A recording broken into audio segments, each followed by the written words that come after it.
welcome to the YouTube channel of Chemistry Plus, and today I'm here with the 7th lecture of Chemical Kinetics. हम लोग अभी तक हमारे पहले order of reaction, rate of reaction, इन सब बातों के बारे में पढ़ चुके हैं, इन सब टॉपिक्स के बारे में पढ़ चुके हैं। आज जैसे कि मैंने आप लोगों को इससे प्रीवियस लेक्चर में बताया था कि हम लोग ऑर्डर ऑफ रिएक्शन को डिटेल्ड स्टडी करने वाले हैं। तो आज का जो हमारा टॉपिक है वो है जीरो ऑर्डर।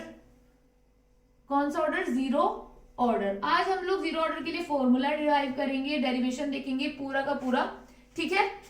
तो सबसे पहले हम लोग देखेंगे कि जीरो ऑर्डर रिएक्शन क्या होती है। मैंने आप लोगों को जीरो ऑर्डर रिएक्शन के बारे में एक बात बताई थी कि जीरो ऑर्डर रिएक्शन, हम किसी भी रिएक्शन को जीरो ऑर्डर रिएक्शन तब बोल सकते हैं जब हमारा जो रिएक्टेंट्स की कंसंट्रेशन में चेंज है, रिएक्टेंट्स की कंसंट्रेशन में कोई भी चेंज करने पे हमारा रेट ऑफ रिएक्शन अफेक्ट ना हो, यानी कि ना ही तो हमारी रिएक्शन की जो रिएक्टेंट्स हैं उनकी कंसंट्रेशन इंक्रीज करने पे ना ही तो हमारा रेट इंक्रीज हो ना ही डिक्रीज हो, हमारा रेट ऑफ रिएक्शन पर कोई भी इफेक्ट ना डाले कंसंट्रेशन, तो हम उसे क्या बोलेंगे? Zero order reaction. यानी कि अगर हम जीरो ऑर्डर रिएक्शन की डेफिनेशन लिखें तो किस तरीके से होगी जीरो ऑर्डर रिएक्शन की डेफिनेशन? अपनी कॉपी में नोट डाउन करेंगे। जीरो ऑर्डर क्या होती है? जीरो ऑर्डर की रिएक्शन डेफिनेशन के a reaction is a zero order reaction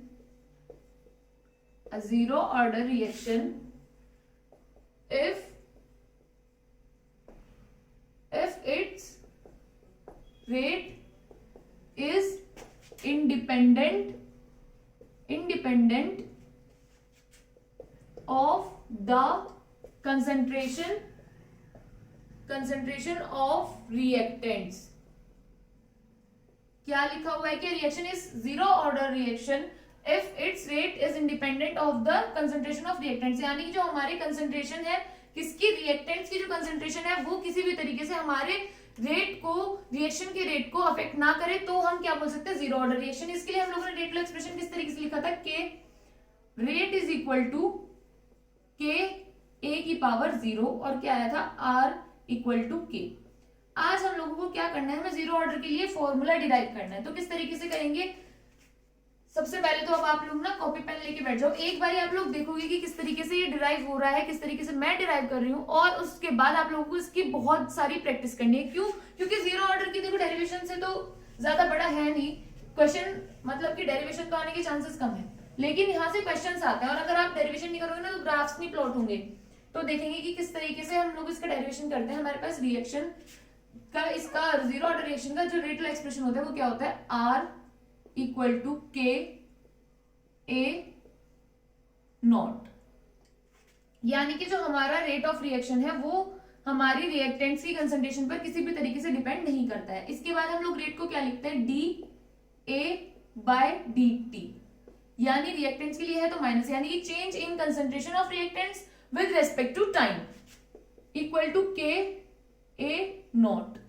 a naught नहीं, a की पावर जीरो, a की पावर जीरो इसका मतलब हो गया 1, यानी minus d a by d t is equal to k.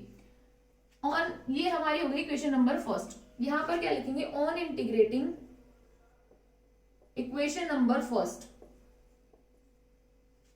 क्या होगी?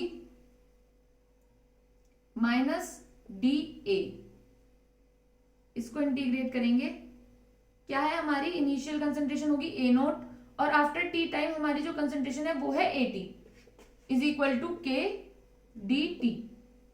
ये क्या है? टी इक्वल टू जीरो पर और टी इक्वल टू टी पर। यहां पर देखो हम लोगों ने क्या लिखना है? At t equal to zero, यानी कि टाइम जब जीरो है तो हमारी कंसंट्रेशन क्या है? ए नॉट, और जब हमारे पास कोई भी टी सेकेंड टाइम है तो हमारे पास कंसंट्रेशन क्या है? 80। इसके बाद जब हम लोग इसको इंटीग्रेट करेंगे तो क्या आएगा?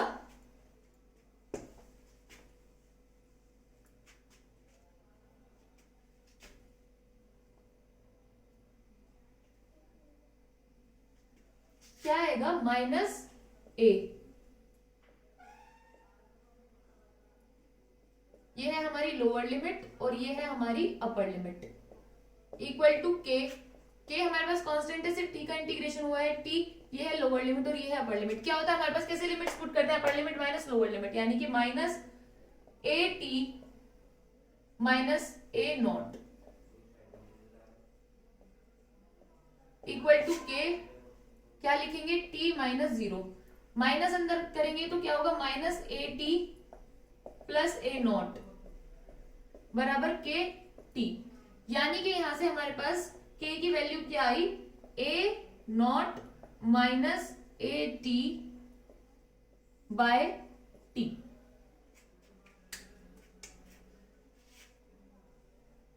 यही क्या है हमारे पास फॉर्मूला। ओके, एक बार इसको सही से देखेंगे।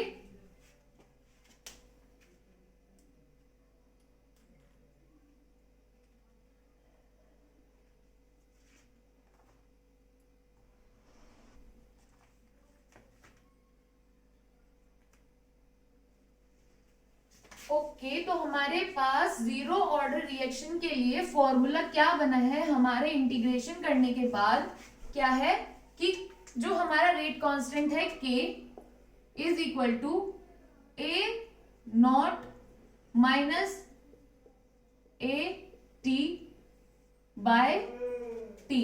यहां से हम लोग क्या समझ पा रहे हैं, हम लोग इसको किस तरीके से पढ़ेंगे, क्या समझ आ रहा है यहां से कि ये जो है हमारे पास टी क्या है, टाइम, टी सेकंड पर, ये क्या है हमारे पास वेलोसिटी कांस्टेंट के या फिर रेट कांस्टेंट। ए नॉट क्या है हमारे पास यहां पर, इनिशियल कंसंट्रेशन, और ए टी क्या है हमारे पास, कंसंट्रेशन आफ्टर टी टाइम। इस फॉर्मूला पर बेस्ड हम लोगों के पास काफी सारे क्वेश्चंस आते हैं। हम लोग इस फॉर्मूला से रिलेटेड क्वेश्चंस देखेंगे। अभी आप लोगों ने याद कर लेना है कि k equal to a naught minus a t by t. देखेंगे इस पर किस तरीके के क्वेश्चंस आते हैं, जैसे कि हम लोगों ने लास्ट लेक्चर में भी किए थे क्वेश्चंस कि हम लोग एक टर्म को, यानी कि हमारे जो रिएक्टेंट्स है, हमारे पास 2 या 3 रिएक्टेंट्स है, एक को हम कांस्टेंट रख देते हैं और दूसरे से हम लोग ऑर्डर निकालते हैं कि हमारा फर्स्ट रिएक्टेंट से रेट ऑफ रिएक्शन पर क्या इफेक्ट पड़ रहा है, सेकंड रिएक्टेंट का हमारे रेट ऑफ रिएक्शन पर क्या इफेक्ट पड़ रहा है, उस हिसाब से हम लोग ऑर्डर निकाल लेते हैं। इसी तरीके से हम लोग यहाँ पर क्वेश्चन करेंगे। तो क्वेश्चन देखेंगे,